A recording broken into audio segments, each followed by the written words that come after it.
تو last week بات یہ پہنچی تھی کہ بی بی نرجس خاتون سامرہ پہنچی اور سامرے میں 10ویں امام کے گھر میں رہی، اور 10ویں امام نے ان کو آفر کیا 10,000 دینار کی ایک تھیلی دے کے کہا کہ میں نے تم کو اللہ کے نام پہ آزاد کر دیا، تم اپنی مرضی سے زندگی گزارو، یا پھر میں تم کو وہ بشارت دیتا کہ جو تم نے خواب میں دیکھا تھا کہ اگر تمہارا نکاح میرے بیٹے کے ساتھ ہوگا۔ تو یہاں پہ بھی ایک میسیج ہے کہ شادی زبردستی نہیں کرا سکتے آپ، ویری ویری امپورٹنٹ میسیج ہے، آپ فورسفل شادی کسی سے نہیں کر سکتے۔ لڑکی کی شادی کے لیے لڑکی کی اجازت اسی لیے ضروری ہے۔ آپ دیکھتے ہیں کہ نکاح سے پہلے مولوی آ کے اجازت لیتا ہے کہ تم راضی ہو تو بہر۔ تو امام نے کہا کہ اگر تم میرے بیٹے سے نکاح ہوگا تو اللہ تمہارے وطن سے وہ بیٹا عطا کرے گا جو آخری امام ہوگا، اللہ کی رحمت ہوگی، اللہ کی نعمت ہوگی، اور زمین اور آسمان کا مالک ہوگا، ظلم کو ختم کرے گا، عدل کو نافذ کرے گا۔ تو بی بی نرجس خاتون سیزرز کی گرینڈ ڈاٹر تھی، انہوں نے کہا کہ مجھے کچھ نہیں چاہیے، مجھے وہ بشارت چاہیے جو میں نے خواب میں دیکھا تھا۔ بات یہاں تک پہنچی، اس کے بعد بی بی حکیمہ خاتون آئیں اور آپ سے گفتگو ہوئی۔ دوران گفتگو بی بی نرجس خاتون کو 10ویں امام نے بی بی حکیمہ خاتون کے حوالے کیا اور کہا کہ حکیمہ نرجس کو اندر لے کر جاؤ لیڈیز سیکشن میں، میں اپنی لینگویج میں بول رہا 7 دن 8 دن اپنے پاس رکھو، رکھ کے اسلام سکھاؤ۔ بات یہاں تک پہنچی۔ اس کے بعد بی بی اندر گئی، 8 دن کے بعد نکاح ہوا، 8 دن 10 دن جو بھی ہو، اس کے بعد نکاح ہوا۔ نکاح کے بعد بی بی کی لائف 54 ہجری سے شروع کرو، 60 ہجری سے پہلے صرف 5 یا 6 ایئرس، 5 یا 6 ایئرس روایت میں اختلاف، 5 یا 6 سال ان کی میریڈ لائف رہی۔ بی بی نرجس خاتون کی وفات 11ویں امام سے پہلے ہو گئی تھی، یعنی 11ویں امام کی شہادت 8 ربیع الاول 8 ربیع الاول 60 ہجری میں ہوئی، اور بی بی اس سے پہلے آپ کی وفات ہو گئی، اور آپ کو وہیں پہ دفن کیا کہ بعد میں جہاں پہ 11ویں امام ان کے پہلو میں آ کے وہاں دفن ہو گئے۔ تو شادی کے بعد 255 ہجری میں 14 شعبان، 255 ہجری 14 شعبان ہمارے امام کی ولادت ہے۔ یہ روایت اب بی بی حکیمہ خاتون سے روایت ہے جو میں آپ کے سامنے پیش کر رہا ہوں۔ آپ کو میں نے لاسٹ ٹائم بتایا تھا کہ بی بی حکیمہ خاتون کس پرسنالٹی کا نام ہے۔ یہ 9ویں امام کی ڈاٹر ہے، 9th امام کی ڈاٹر ہے، 10th امام کی سگی ریئل اون سسٹر ہے، 11ویں امام کی فوئی ہے، اور ہمارے امام کی گرینڈ مدر ہے۔ بی بی حکیمہ خاتون یہ کہتی کہ 14 شعبان تھی، سامرہ تھا، میں اپنے بھتیجے 11ویں امام کے گھر میں صبح میں گئی۔ غور سے سننا امام کی ولادت کا واقعہ کہ زمانے کا امام کی ولادت ہوئی کیسے اور اس کے بعد کیا حالات۔ بی بی حکیمہ خاتون کہتی کہ میں 11ویں امام کے گھر گئی، روزے سے تھی، امام بھی روزے سے تھا۔ وقت گزارنے کے بعد شام سے پہلے میں نے اپنے بھتیجے سے کہا کہ بیٹا مجھے اجازت دو، میں جانا چاہتی ہوں، پھوپھی ہے۔ تو 11ویں امام نے کہا کہ پھوپھی اماں آپ یہیں رہ جائیں آج کی رات۔ تو پوچھا بیٹا خیر تو ہے؟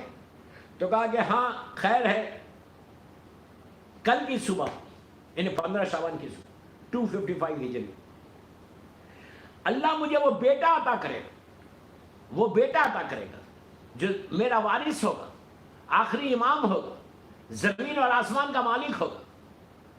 تو بی بی حکیمہ خاتون نے کہا میرے لال کس کے وطن سے ہوگا، اس لیے کہ 11ویں امام کی ایک ہی وائف ہے بی بی نرجس خاتون، کس کے وطن سے ہوگا؟ تو آپ نے ارشاد فرمایا کہ پھوپھی اماں نرجس کے وطن سے ہوگا۔ بی بی نے کچھ نہیں کہا، امام وقت ہے، معرفت ہے امام کی، بی بی کو معرفت ہے امام کی۔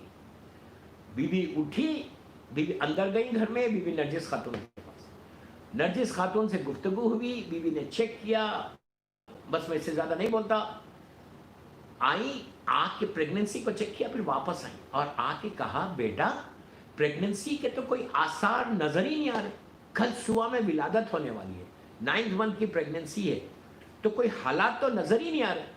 تو اس وقت 11ویں امام نے مسکرا کے کہا کہ پھوپھی اماں اللہ مجھے یہ بیٹا نبی موسیٰ کی طرح عطا کرے گا، جیسے نبی موسیٰ کی ماں کی پریگننسی کو چھپایا گیا تھا۔ پورا وہ واقعہ نہیں پڑھا، فرعون کے خوف سے فرعون نے 70,000 بچوں کو، نیو بورن بیبیز کو اور پریگننسی کو ضائع کیا تھا۔ تو اللہ نے نبی موسیٰ کی ماں کی پریگننسی کو کمپلیٹلی چھپا دیا تھا. صرف ولادت سے گھنٹہ یا 2 گھنٹے پہلے آثار نمودار ہوئے اور پھر وہ کیو میں گئی اور بچے کو ولادت کی. تو امام نے کہا کہ پھوپھی اماں میرا یہ بیٹا نبی موسیٰ کی طرح ان کی پریگننسی کو چھپایا گیا ہے اور اسی طرح میرے بیٹے کی ولادت ہوئی.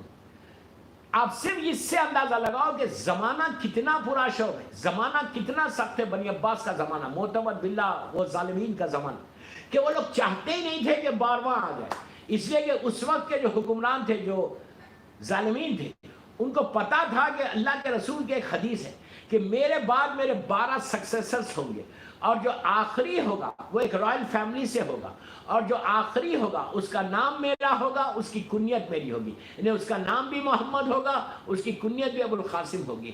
تو اسی لیے ہمارے پاس حکم ہے کہ اگر کسی کا نام محمد ہے تو وہ اپنی کنیت کو ابو القاسم نہیں رکھ سکتا. یہ صرف امام علی کو اجازت دی گئی تھی. امام علی کے بعد کسی معصوم نے یا کسی شخص کو اجازت نہیں ہے کہ وہ نام محمد ہے تو اپنے بچے کی کنیت ابو القاسم رکھے اور اسے وہ ابو القاسم کہلائے. بہرحال وہ ایک الگ بحث ہے.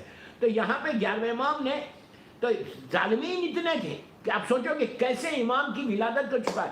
تو آج امام کی غیبت تو اسی وقت سے شروع ہو گئی تھی, ولادت سے غیبت کا آغاز ہو گیا تھا, لیکن اس کے بعد بی بی آئیں آ کے بیٹھ گئی. اب وہ رات 14 شعبان کی رات عبادتوں میں گزری. یہ رات شروع سے عبادتوں کی رات ہے اور اتنی امپورٹنٹ رات ہے. اس رات میں نماز جعفر طیار ابن ابو طالب علیہ السلام ضرور پڑھنا.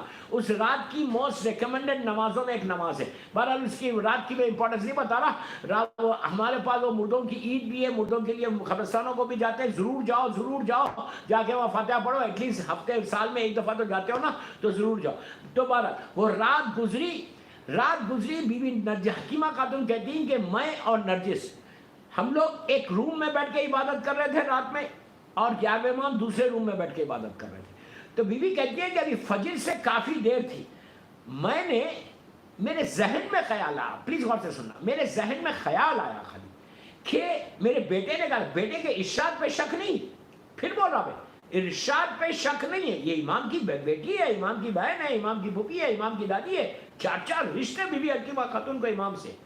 تو کہا کہ امام کے ارشاد پہ شک نہیں تھا, سیئنگ پہ شک نہیں تھا, but I was just thinking کہ یار رات پوری گزر گئی, اب بالکل فیو آورس رہ گئے, 1 گھنٹہ 2 گھنٹے رہ گئے. میرے بیٹے نے کہا کہ امام کی ایک 12ویں امام کی ولادت ہوگی اور اب تک نہیں ہوئی.